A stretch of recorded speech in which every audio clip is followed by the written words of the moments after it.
इस वक्त मैं चेंबूर में महाराष्ट्र में हूँ। देखिए जहाँ पर जिस प्रकार देख रहा हूँ मैं, यहाँ पर धरना प्रदर्शन किया जा रहा है ज्येष्ठ नागरिकों द्वारा, और हम इससे चलकर बातचीत करते हैं कि किस प्रकार से आप लोग क्या है जो आप लोग धरना प्रदर्शन कर रहे हैं, इसका विषय और उद्देश्य क्या है, हम इससे बातचीत करते हैं।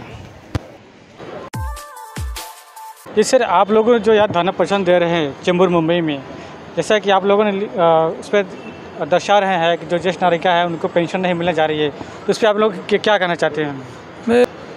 हे वोटिंग के पहिले लोक मतदारांच्या अगोदर मुख्यमंत्र्यांनी घोषणा केली वयश्री योजना, तीर्थक्षेत्र योजना, पण योजना फक्त नावाला ठेवले, लोकांचे फक्त फॉर्म भरून घेतले, पण लोकांना काय अजून पैसे मिळाले नाही। लोक खूप चक्रा मारतात या ऑफिसमध्ये। आम्ही पण खूप पत्रावर केला की बाबा यांना पेन्शन सुरू करा, पण पेन्शन काय सुरू केलं नाही। मग त्याबद्दल आम्ही हे आज आंदोलन घेतले, निषेध आंदोलन।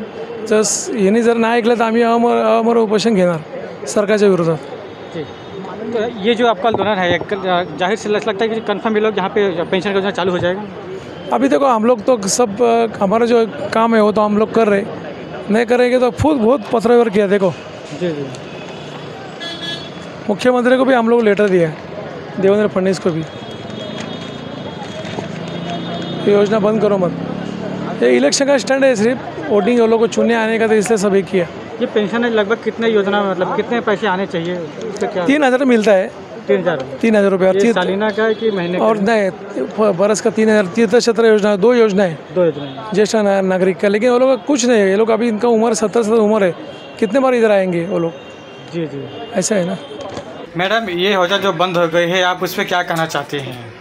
शासनाने इलेक्शन येत आहे म्हणून ह्या कदाचित योजना चालू केल्या होत्या, पण मग जर चालू केल्या योजना सिनियर लोकांना द्यायचं ठरलं आहे, मग ते एकदा देऊन फक्त इलेक्शन पुरतं देऊन त्याच्यानंतर बंद केलेलं आहे।